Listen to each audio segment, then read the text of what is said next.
Greetings, and good afternoon, Juneteenth family.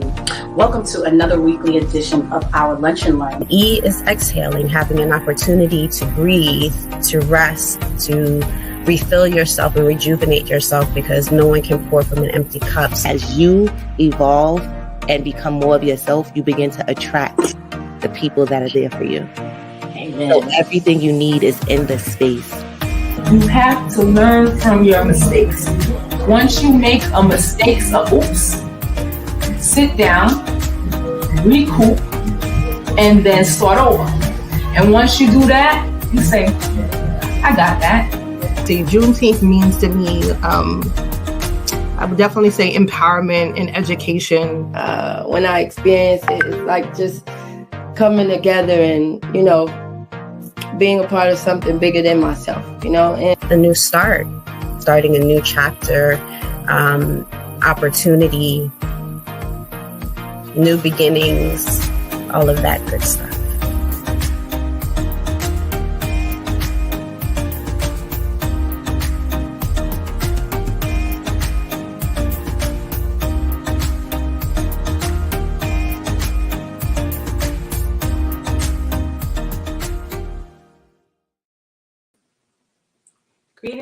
Greetings, and good afternoon, Juneteenth family. Welcome to another edition of our weekly Lunch and Learn. Oh man, Lady Farley, I'm just gonna jump right in here and say, I don't know how you don't know about this weekend, but I know now that you do know, I hope that we'll see you out there and that you will attend every year and share with your people, share with your folks, have them come out. We would more than appreciate it. And glad to have you here. So, hey community, how you doing today? So for today we have a conversation that I'm super excited to be having on so many different levels. This conversation is one that I feel is needed. It's needed for our community. It's needed for me. And I have it that it's probably needed for Reverend Q, who is here with us today. So for today, we are joined by Reverend Quanita Hailey. I would love to bring her up. She goes by Q or Reverend Q. I'm calling her Reverend Q in this space. She told me she goes by Q, but I'm calling her Reverend Q. Let's bring her on up. Hey, Reverend Q, how are you? Hello, Jamie. I am wonderful. I'm so thankful to be here. It's been a long journey, and this just feels like, such a divine moment in time. So I'm thankful. Ashe, amen. So there's so many things that I want to dive into with this conversation, but I don't want to, I'd be remiss not to start with spirit fragrances and get us started with exactly what brought you here today, and then allow spirit to take us wherever they want to take us from fragrances. All right. So how about we have you introduce yourself, introduce what exactly spirit fragrances is, the why and the what, your how, why, what. Okay. First of all, I am a Black, queer, ordained minister, and all of those things matter to me. So I do like to honor all parts of myself when I introduce myself. I am a full-time chaplain at a hospital in Brooklyn, New York. And a lot of people ask, what's a chaplain? I provide emotional and spiritual support to family, staff, anyone in the hospital setting. And that can look like many things. People usually think chaplains are just the death doulas of the hospital, but we're more so like the emotional support advocates. We show up in people's most trying times, and I think of us as the therapists of the hospital. We can spend more time with patients than the rest of the staff. So that's what I do. As far as spirit fragrances goes, so obviously I've been a chaplain for the last 5 years. Within that came COVID. So while I was working at the height of COVID in New York City, I saw a lot. I saw a lot more death than I ever thought I would experience in my life. And it was heavy. It was heavy. And I was constantly looking for a way to both honor the people that I was seeing transition, honor the families that weren't able to be in the hospital at the time, honor these spirits that sometimes would come to me, and then also, find ways to relax and let go of all of the things that I was seeing at the same time. And, I've been a person since I was young. I have been moved by my spirit, and I didn't learn how to, I'm now cultivated that, learned how to tap into that more intentionally. So spirit kept bringing up scent and fragrances as a way of healing myself first. And I kept pushing it aside, brushing it aside, like, okay, this is wonderful. That's great. I would play with a candle here or there, play with some wax, use some smelling scents as a way of, trying to bring myself back into my body. And then the voice got louder. This is how you honor people. And I'm like, nah, I'm not a business person. I'm not a business owner. Yeah, I can talk my way into anything. I can sell anything to anyone. But to actually go through that process myself, I was like, absolutely not, God. You're not telling me this. So I started again making more candles, and then giving them to my friends as gifts, or giving them to check out and to try. And they're like, yo, this is really, really good. This smells good, and then I would walk into my house and I would feel the piece of whatever fragrance I was curating at that time. And I was like, oh, this is something that I can do to honor people who I've seen lost, to remember them, and to remember, those who are, in my family that have gone, and the people that I've personally lost. And then it was like, wait, it's not just about the remembrance part. It's about being able to relax, being able to create an atmosphere of peace. And then it was like, wait, it just kept going. It kept building. It was like, this is a way that you can commune with them, with your ancestors, with those that you have lost, with those that you are missing. What are the scents that came to your mind when you think of someone? So all of these things went into how I created spirit fragrances. And now it's a way of honoring, the environment, because I try to use equally friendly and sustainable materials, mostly vegan. They are all vegan. And then I, thinking about the imagination, imagining what I want my atmosphere to be like when I walk into my house through scent, and scent. I'm starting to do a little bit more research about how scent invokes memory, and it can be calming, and how it responds to our body. So that's the next level of what I want to do, so I can be even more intentional and when I create these custom fragrances. And one of the things that I always put on my label is in the spirit of. So in the spirit of whatever, one of my scents, I did a Audre Lorde candle. So in the spirit of the Lord, because I always talk about Mother Lord. I am an Audre Lorde fan. Yeah, so that's basically the gist of spirit fragrances. So wait a minute. So my mind is completely blown, because I was somewhere in my blonde mind, not like putting the two and two together. I did not connect that spirit fragrances actually was that connected to, while the conversation around one of the things that I definitely wanted to dive into was your role as an end-of-life doula, but I had no idea that that was meshed in with spirit fragrances. It just had not hit me. And this is like a mind-blowing thing to have. I am one of the folks who lost my grandma during COVID. She was one of three of my family lost our top three matriarchs, and my grandmother was the one in the middle who went. And gratefully, it was on the front side of COVID. So we were able to be at the hospital with her, but then her elder sister, we weren't. And I was the last person in the family with her before she got taken to the hospital. So it was a very, like, this time frame, this idea that I could have, like, I'm like, my altar, the aunt is right here, Nana's obituaries right here, aunties, I have some of her ashes right here on my altar right next to me. My grandma had this peace lily downstairs. But for some reason, me and this peace lily are having this, we have this battle. And it's because my grandma was not like, she grew plants and stuff and she kept plants. But if I was thinking of a scent, it's nothing like a plant. She was a feisty, it would be a musky something. It would be something more feisty and Aquarius, like, not this peace lily plant. So this relationship that I have with the peace lily is because I know that it is not necessarily the huge representative of my grandma. It's just that this was a plant that was gifted during her service, her final service in Virginia.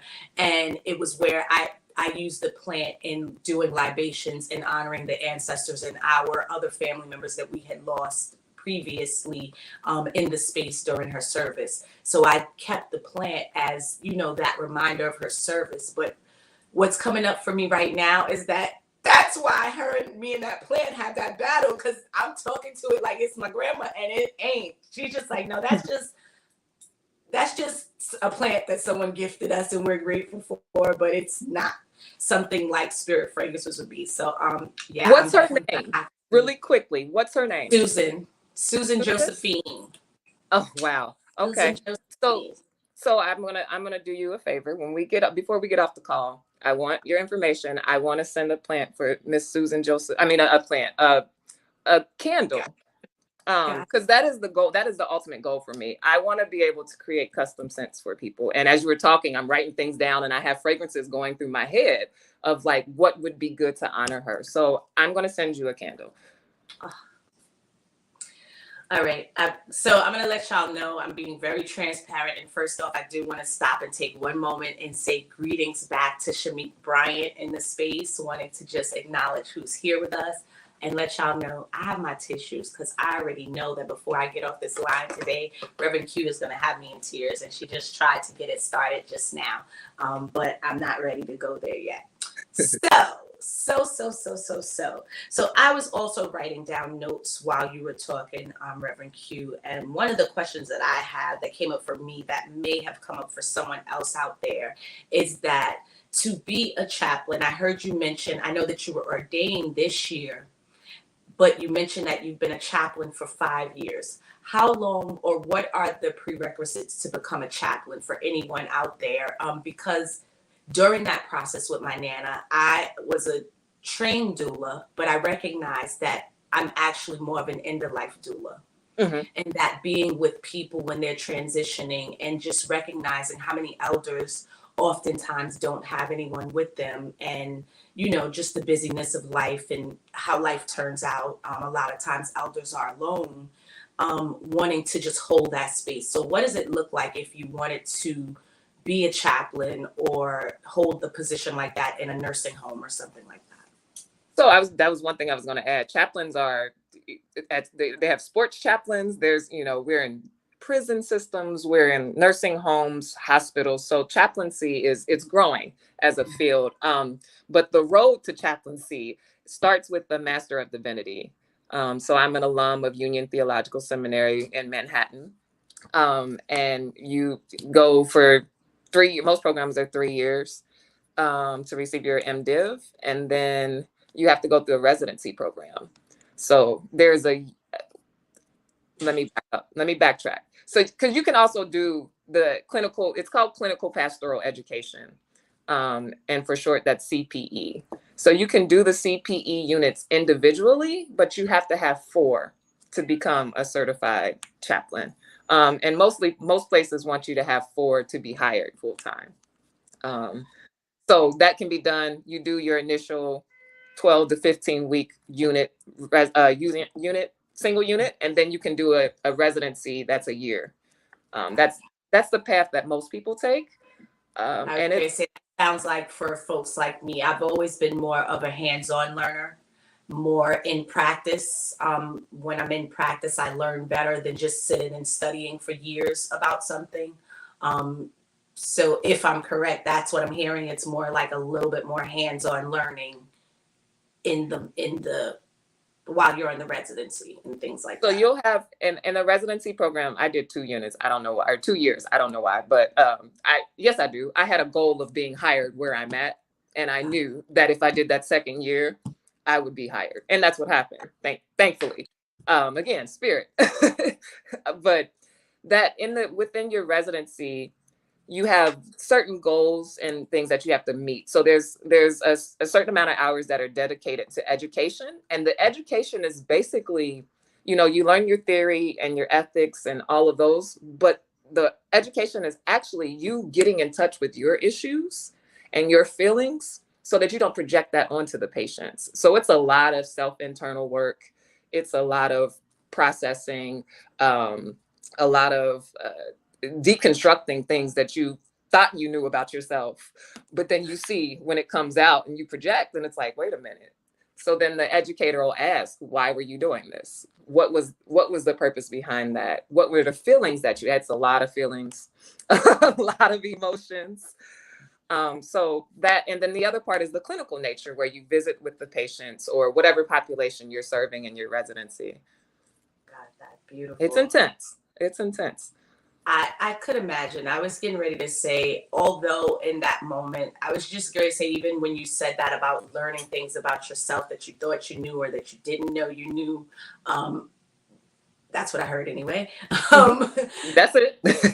In that moment, I thought that I would be a puddle on the floor, and I could not believe that I was able to be the stand and be there and rub her face and wipe her mouth and clean she had been intubated. So taking care of all of that stuff, she had been there for days. So, the tape, the different markings, just cleaning her up and preparing her for the next steps.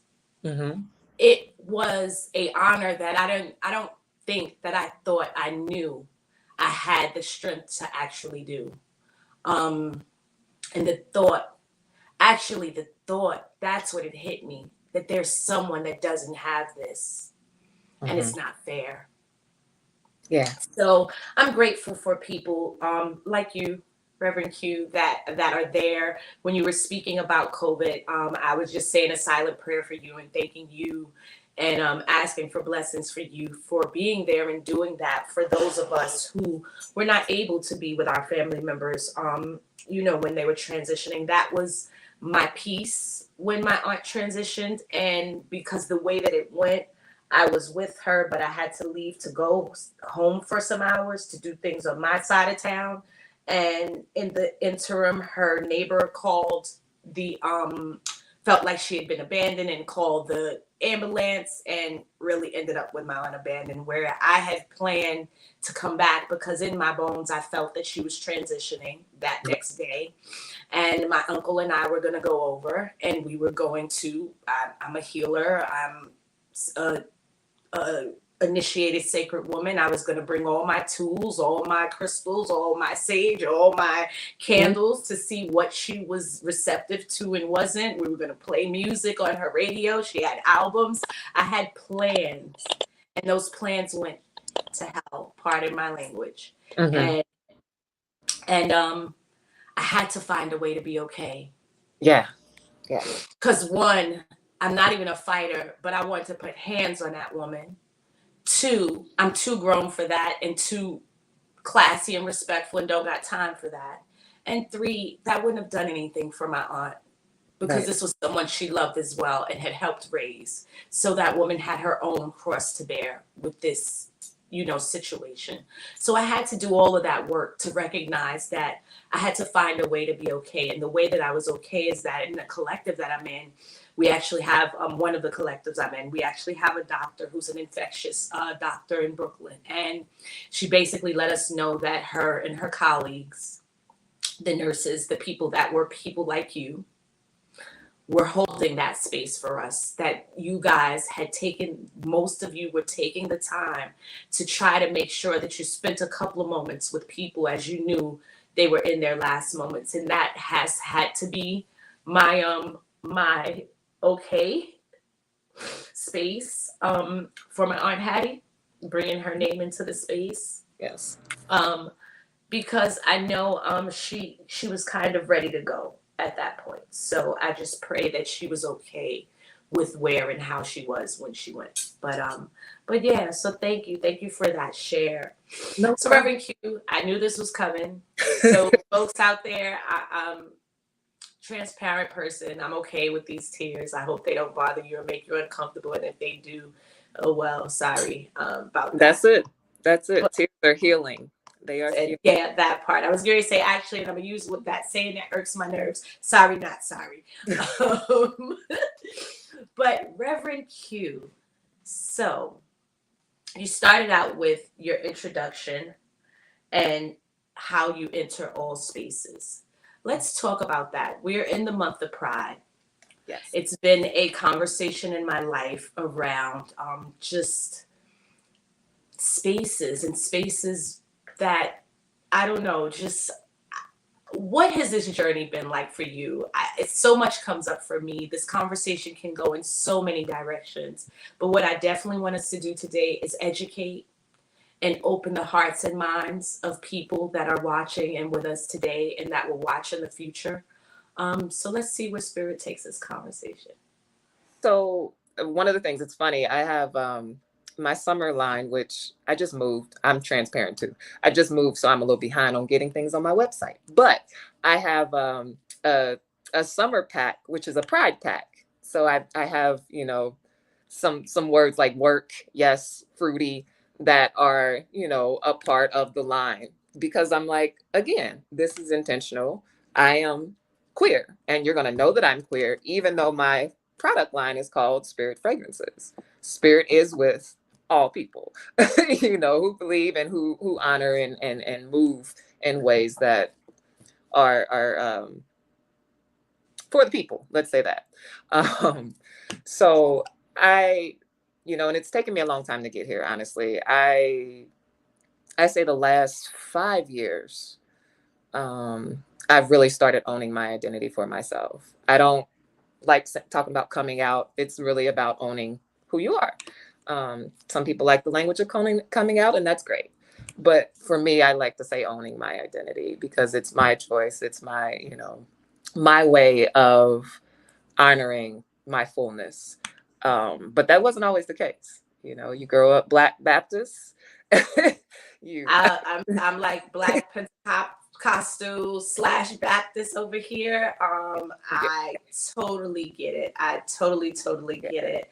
I am, as I shared earlier, I am on a journey of tarot, and much like my sexuality, with my bisexuality, I came out or started to own my identity. And I actually really do like that term, owning my identity, because that is more of what it was for me.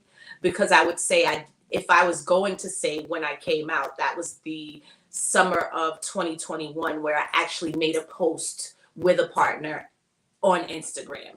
So for me, that was like, okay, if there's a differentiation of the two, that would have been my coming out moment. But at 30, anyone that I met from the point of 30 moving forward to where I am now at 46, everyone, like it's a part of, like you said, it's a part of the introduction. I mean, maybe not just some, and even coworkers, yeah, because the coworkers that I had previously to the ones that I have now that I moved to Atlanta, before that I was at a job for 13 years. That's family. Mm-hmm. So yeah, they knew. Anyone that was a part of my life, my daily interactions on any kind of way, they knew who I was from 30 moving forward. So that's when I started to own who I was, and that I was a woman who could fully love both a male and a female. And that was when the work started for me. That was where the work on the journey of my own healing, my own releasing of guilt and shame, and the what, the why, the who's going to condemn me, who's going to throw me away, the who's going to not speak to me. Back in those days, it was like, who's not going to me? Right. It was just, it was a long road to get to where I am today, where I could sit in front of the world and just say who I am with no qualm about it, no beat, no shame, no fear, no any of it, even in the climate that we live in. And there's levels to it, right? Like if you think about it, like I heard you say that there were multiple stages. And I think that's why I like the language of owning, because owning is a process. You know, you don't immediately say, some people do. And don't get me wrong, some people do. But for most people, it's like, okay, I have this feeling when I'm younger. And it's like, I feel different. You know, something's not right. So you might tell one or two people, and then you don't say anything for another 16, 17 years. Here you're 18 years old. Now you're like, okay, you know, the kids nowadays, you know what? They different. I appreciate them. I appreciate them because they are unapologetically themselves. But for me, and I know our generation, because I'm 40, it's a process. It's a continuum of like stages. So that's why I like the language around owning identity as well. So I do think that that's probably what you just spoke about is probably exactly where my biggest challenge comes in this day and age and where we are right now. We're in a world where a lot of the parents, a lot of the elders, a lot of the people in charge are our age. Mm-hmm. Or a little younger, but still, I say down to 10 years under, 35, 32, still have a lot of the ideals that were put on them from folks our age or a little older, mm-hmm. or that 10 to 15, 20 years older than us. So that window, it still has this space of where a lot of education needs to be had. Because for me, I have it that those teenage years wouldn't be different if we're not told that we're supposed to be normal children or what's normal, what's not. If we're given that space to explore and not explore to the point where it's like overboard, where it's not acceptable, not saying send your children out to you know, I love the Dwayne Wade and Gabrielle Union conversation. It's such a eye-opening conversation that no matter what side you fall on it, as long as you decide to respect, because we can all have differences and differences of opinion, but respect. That's it. Respect and mind your business. And compassion and mind your business. Yes. Those three things would cause such a shift. But I am one of my hugest passions are breaking narratives and changing the narratives of stories. And this is one that I'm so passionate about. This conversation that has people waiting until they're 18, waiting until they're 30. It's a disservice because while you have some that are living out loud and proud, you have some that are going to the points of suicide. And I have it that it's because they don't have that space to explore, to be themselves, to actually live into the energy that this youth actually has. Right. And a lot of that has to do with religion, unfortunately. So much of it. The dogma around, you know, hell. That constant like refrain of going to a service and sitting there and being browbeat over the head with, we call them clobber passages, you know, the passages that damn people to hell because of homosexuality. And it's, you know, if you put the Bible in its historical critical lens, you're going to see some different things, but not everybody is, you know, seminary trained. And I know I'm speaking from a place of privilege where I was able to deconstruct some of the things that I learned. But for the average person in church, you know, you're being taught these things, and then you perpetuate those things to your children, to your family, and they continue. And until we realize that God is love, and God loves all, then it's not, that's not going to change, unfortunately. It has to be someone who comes in and says, no, actually, God does have the capacity. Take God out of the box that you put God in, and realize that God has the capacity to love all. And there is no hierarchy of sin that you want to create, in that homosexuality or lesbianism or queerness is the end of all, be all of sins. And I think until that narrative shifts more, we're going to continue to have these narrow-minded views of what queerness is, especially in the Black community. Yeah, a lot of times for me also, it's about the mirror. Mm-hmm. How a lot of times we need to take the mirror. And when I say the mirror in this instance, I don't mean individually. It's more so as the collective, as the whole. A lot of times the same people that are flogger pastors are pastors that are doing something else possibly.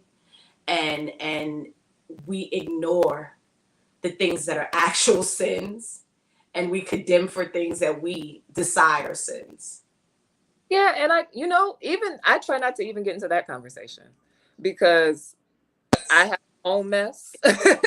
Everybody has their own mess, and I think that's what I was saying. That's what I was saying earlier about, like, yeah, and that's true. I'm not negating what you're saying. I absolutely agree with you, but I think I've grown so much and I've been beat up so much that I can't invest any more energy into what someone is or isn't doing, because what can I do to be with the people who are seeking the care that is necessary? And I think that's where I've decided. I don't know when it happened. Probably in the last like 3 years or so, I decided that I'm putting my energy over here. I've spent so much time fighting and trying to prove and trying to be and exist in a world that, in some ways did not accept me. And now it's like, I accept me, God accepts me. Who are the people that need my help? Where can I go that I can build community with folks who we can lift each other up? It's a mutual, beneficial relationship where we're all going to see the love of God in each other and through each other. I love that. I love what you said about community and collective. I'm sitting here thinking of how Spirit has actually, in this last couple, I've been a fan of Erica Mason's for a while, but then earlier this week she had a post out that she actually put out, and it's a song about her queerness and her faith. And she also shared another resource, a young lady who is helping people and coaching people through their spirituality meeting their queerness. Folks that are having the challenge of understanding how the two go together and how they can still be exactly who they are, no matter what. So I just love that God is sending the warriors. Because sort of like you said, that there are more chaplains needed. There are more queer people that are from a space of faith. Not to say that there are not tons of queer people that have faith. Yes, of course, that goes without saying. Absolutely. But what I'm saying is that there are not a lot of warriors for the queer community that are fighting for the stance in faith and for the stance in our spirituality. And I'm grateful. I'm grateful for you ladies. And it's the church, and I'm not going to sit here and tell you that I didn't leave the church multiple times. I didn't, and trying to figure out, and again, that was in trying to figure out where I fit. Again, trying to acquiesce to what I believed I was supposed to be doing, instead of letting the Spirit lead me to where I need to be and how I need to be, and just being okay with, I'm not in a church home right now. I don't have a covering. That's okay. God is, going to provide and point me in the direction of where I need to be. Whereas before it was like, oh my God, I'm not in church. And then other times it was like, I'm not going to church. I don't like God at this moment. I don't want anything to do with any of it. But again, that was all the wrestling of trying to make sense of owning my identity, figuring out who I am, figuring out where I stand in the world, and trying to find peace. I think that was within that inner peace. That part. I was going to say my journey for peace these days has been with just allowing people to be who they are, to understand that they are who they are because of the things that you mentioned before, because of religion, because of their own upbringings, maybe what they heard in their house, maybe what they were taught around them, possibly just maybe their own ideas about something. You never know why. You never know where it came from, and you never know what it means to their journey. Because for some people, maybe that's part of their challenge in healing. Maybe that's part of whatever their journey is and their lessons that they're here to learn. We're all here to learn something different, just like we all have different purposes that we're put here for. So that's been my quest to peace lately, is just letting people be. Yes.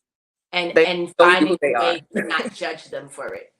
Trying to find that way to not be angry with them, to not throw them away because maybe they don't speak language that I want to hear, or language that lands softly on me. Like tapping into that same young lady who was able to support my grandmother transitioning is where I find peace. Tapping into that strength side of me that knows that that person is not trying to harm me. Right. And then also doing the opposite too, tapping into when you know it's time to let go. And it's okay to have to let go. And sometimes that's family members. And I think as queer folks, we're often told, especially, let me rephrase that for myself. I was often told, oh, that's your family. This is your family. You need to honor, so that honor your mother and father, blah, blah, blah. My mom and I are great. Love my mom. It took us a minute, but that's my heart. But it, unfortunately, other side of my family, it has been a rough, rocky road. I love my father as well, but there are some theological differences that brings a barrier to our relationship. And in 40, I have, if you can't accept all of me, then how can you love me? And it took a minute to not be angry. And what you were just saying, to not be angry and to accept that, yes, I love you. How I'm going to show up is different. And that's okay. And that's okay. It is. We have to definitely find a way to be okay, because when we don't, it causes all other types of upsets, and then all types of stories build on top of that. It rolls over into your other relationships. It shows up in other spaces and places. We have to do the work. So I was going to say, actually, I'm brought back to Spirit Fragrances. I was going to because we definitely want to keep that conversation relevant and right here on the forefront.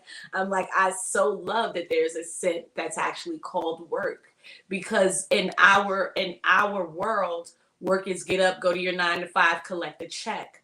But in the new world that I have grown into in the transformation coaching, in this yoga world, in this tarot card reading world, in this Reiki world that I'm in all of this, what I recognize is that work is not where we go every day.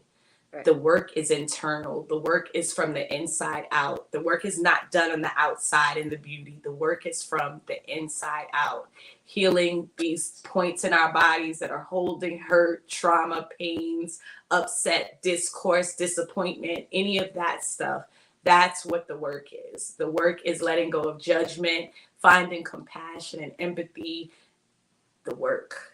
And it's WERK. So that you just laid it out, that it's even, and this is a floral. It's because I'm these are actually going to be my summer scent. So the title of that, the non-Pride Pack version is Floral Paradise.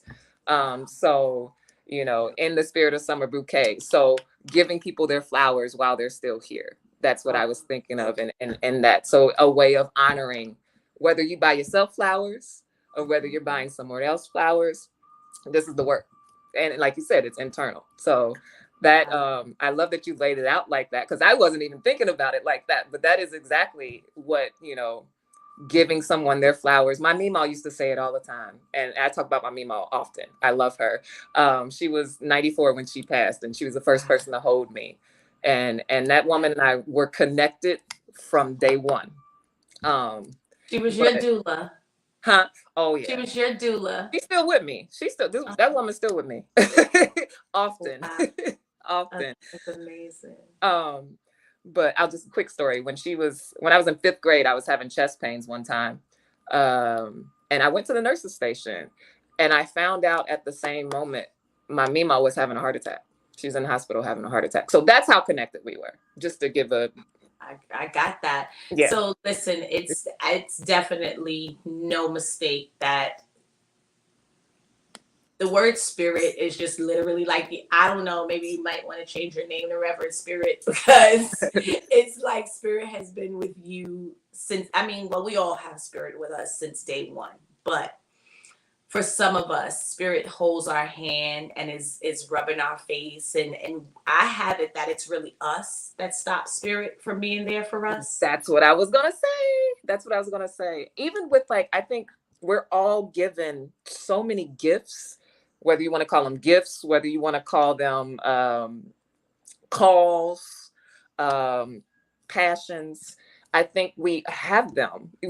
I know we have them. We all have them. And spirit is walking alongside us, urging us to follow them.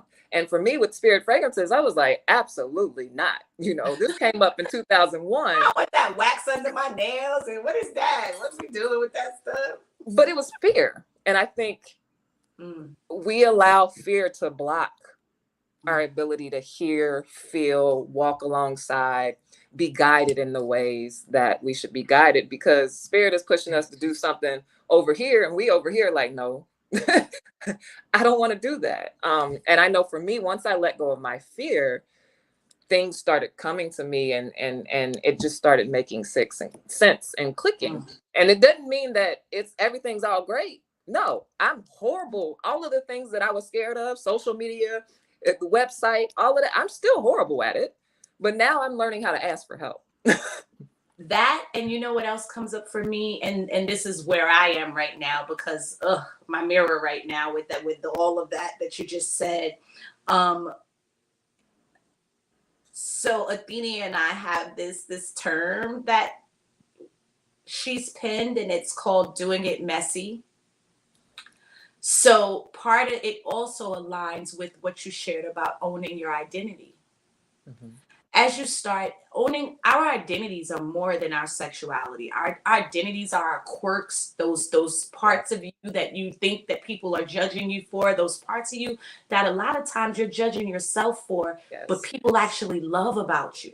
And you're so busy in your own head with your own story about what this looks like, how people see you, what you look like on camera, how you talk, what you sound like, whatever your fear is, because we all have different voices and different things that are being said when that fear shows up. Owning your identity. Once you kind of just own that that's who you are. For me, stumble over my words sometimes searching for the word, sometimes lose track of thought, have to bring it back around the corner, go down the block, we'll have to whip it right back around. But in learning who I am and learning how I am, I've learned to You learn to master it. You learn to master exactly who you are when you start to really accept yourself. Yeah. And it's beautiful. Things that used to, drive me up a wall about myself. Now I'm like, that's funny. Just roll off. Like, that's a part of who I am. I'm quirky. I'm weird. I know I'm weird. And that's okay. I don't feel like you can be a chaplain and not be a little odd. That's interesting, because if you actually really even think about movie depictions, because most of our experience with seeing chaplains are in different situations in maybe a movie or a show or something like that. I grew up on soap operas, so there was a General Hospital, so there was always a chaplain around, and I've watched prison movies, so I've seen the chaplain in those situations. So when you said certain situations, I'm like, yeah, okay, I know they're there. Yeah, I've seen that in the movie, seen that in some movies. In my mind, if I think about it, they have most of the roles been some level of where I recognized and what is the word sitting right there? I related to their quirkiness. That is so funny that you point that out. Oh man, I do want to take a moment, and we have somebody that drops a drop a comment in the chat. So it's my sister Z. Hey Z, thanks for being here with us today. She dropped in, she said Ashe. Then she said religion, church in parentheses is not for God. I guess saying that it's for the people, it's for people, which I get that. And then she said that God has no religion and God has no gender. God created gender. God is love, period. Period. And I received that. Thank you, Z. Yes, thank you very much. Oh, man. Q. So I want to open the floor for you to share whatever spirit wants you to share right now. I've never had, well, not that I know of, not that they've shared. This is our first time having a reverend in the space. And I have it that you're here to be used up. So speak, sis. Oh, wow. I don't know where that came from. It just came. I think that what I'm feeling right now is that do not be afraid. Do not be afraid of growth. Do not be afraid to challenge yourself. Do not be afraid of what you hear that doesn't make any sense. The things that spirit, listen for spirit. Listen for spirit, because I promise you, spirit, what guide, universe, whatever language resonates with you. For me, it's spirit. For somebody else, it might be, the trees. It might be the universe. It might be energy. Whatever that is, tap into it, because it'll propel you to be your best self. And no, it's not this magic end all be all that things are going to be great. My life has been difficult. I'm not going to sit here in front. My life has been tough. I've had to fight way more than I would like to. And oftentimes God and I are in a fight, and that's okay. And I think that's another thing, right? Like, we often have issues with questioning God. But if we can't go to God with our full self, then what is the point? So wrestle with God. There's scripture depictions of people wrestling with God, and I think there's been so much shame placed on doing that. But in that, all of that allows you to draw closer to your spirit person, the universe. Whatever language you want to use, but draw closer to spirit in that way. And it makes things better. It doesn't change you. You still have to do the work to be a better person, to treat people with respect and dignity and care and kindness and love. You still have to choose to let love into your heart.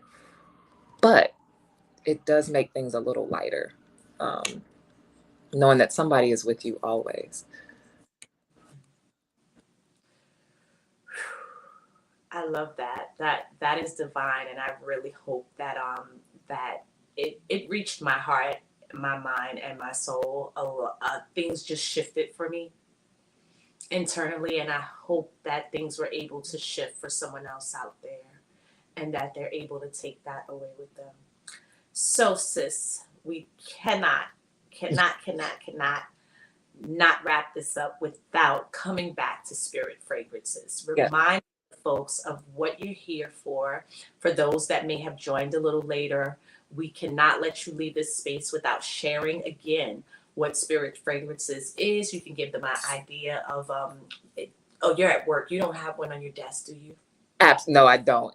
But my website and information, everything. Okay, super. So you can provide that. So everything's Spirit Fragrances. I love that. So you can let them know all that good stuff all in one shot. So Spirit Fragrances, once again, I am I like to say home fragrance line. I'm coming out with, actually Juneteenth will be my debut for all of my new things, my summer scents. I have some charcoal diffusers that I'm excited to debut. I'll have some room sprays that I'm coming out with. I make incense cones and also sticks. And I have candles of all sizes. all custom curated scents. I also will do scented florals. Scented silks is what I call them. I do home floral arrangements as well. So if you want a floral arrangement, my mom used to do weddings when I was younger, and I picked up that talent. So all of those things I'm working on trying to get them all together. I just started officially in April. So I am a new business owner, and I'm looking forward to you all growing with me and getting to know Spirit Fragrances a little better. The end goal, again, is for me to create custom scents. So if you need, like I've done a birthday party, if you need wedding, I'm doing some wedding gifts. All of those things, you can contact me at spiritfragrances.com or on any of my social media sites and reach out. And, I do little gift bags if you want candles or, anything like that, incense. I can create a gift bag for you as well. So. All right. Well, folks, and also I just want to also add in there, point out one of the services that she does is that if you have an ancestor because for me, while I love everything that you just said, that is that key thing for me. The fact that I could have a fragrance that reminds me of the spirit of my lost one. That's that right there. So folks, please reach out to Reverend Q. Reach out to Reverend Q. It sounds like you can reach out to her for many reasons. You can, absolutely. I'm open. Yeah. I'm like, you never know what you may consult with, what fear do you have going on, what do you relate to. There may be something that I know I grew a lot in this moment today, in that my heart expanded in a space that came in here a little broken. And it feels a little bit more healed right now in this moment. So I appreciate you for that. And my last and final question for you today, before I see you behind the screens, is what exactly does Juneteenth mean to you? So again, the fact that Juneteenth is during Pride Month means so much to me. It's a moment of liberation in so many ways, liberation for our people, liberation for all of my people. And I'm so thankful that I get to honor, both of those moments of freedom and learning and growth, and celebration, right? It's a moment of celebration, a month of celebration. So I think that's it. That's the main part for me. I get to celebrate the liberation of all my people. That part. Yeah. That part. I'm like, I don't know if you're familiar. There's a Dej Loaf song that I absolutely love, and it's called Liberated. People getting liberated. It is one. I'm gonna have to listen to it. Gonna have to check it out. The vibe, the energy of the song, it encompasses everything that you just said. And I cannot wait to give a shot at creating a reel out of this little piece of the segment with that song. I cannot wait. I'm stuck at reels, but as we both spoke about, we're out here. We're trying to grow and grow past beyond our uncomfortable edges, and I'm definitely going to take that on. I'm taking that on. So no fear. Do it. Tagging you.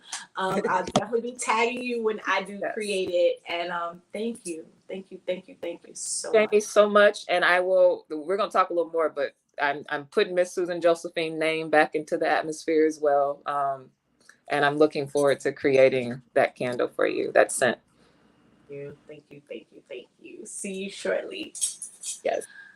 All right, community. All right. I hope you guys had as great of a time here today as well. Forgive me for my libations. I hope that they helped you guys do some healing today as well through my tears and through my growth today. And if not, it's all right. But come back again next week. Also, remember to like and subscribe. And next week, I will not be with you guys, but we will have some of the Juneteenth vendors sharing about exciting things that they'll be showcasing for the weekend of the Juneteenth festival. So don't forget to stop by and see what vendors we'll have with us for that weekend. Have a great day, and see you next time.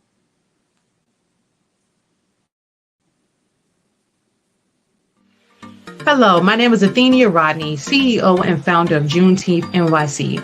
Are you looking for something fun to do for Juneteenth weekend? Well, look no farther. This is a special invitation for you to attend the most exciting event of 2023 with Juneteenth NY. We're thrilled to announce that this year's celebration promises to be bigger and better than ever before. Join us for an unforgettable experience filled with a wide array of exciting performances, delightful vendors, mouth-watering food trucks and vendors, an exclusive fashion show, a rally at Barclay Steps, a free bus ride with health drink tastings, don't miss that, a dope flash mob that's going to be on Saturday, and Juneteenth flag raising. Don't forget, we'll also have a lively music band and some other performances that will get your feet tapping or palancing, whatever is in your spirit to do. For those of you with little ones, don't worry, we've got you covered also. Juneteenth NY 2023 is the event for all ages. We'll be featuring a dedicated kids zone so that your young ones can join in on the fun. The Brooklyn Nets and Liberty will be doing basketball clinics. The New York Knicks and the Rangers will be doing hockey clinics. And we will have story time, competitive games on the field, and free game giveaways. We'll also have a Black History quiz competition. So make sure you bring a charged phone, and most school attendants will win a special prize. So make sure to get your school involved. So why wait?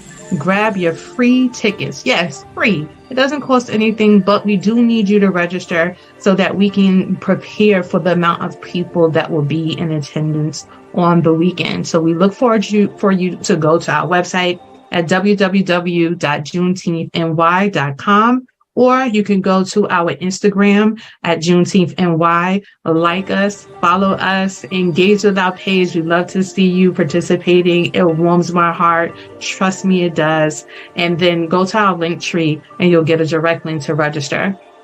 This will be a monumental occasion. We can't wait to see you there. Thank you and have a good one. Bye.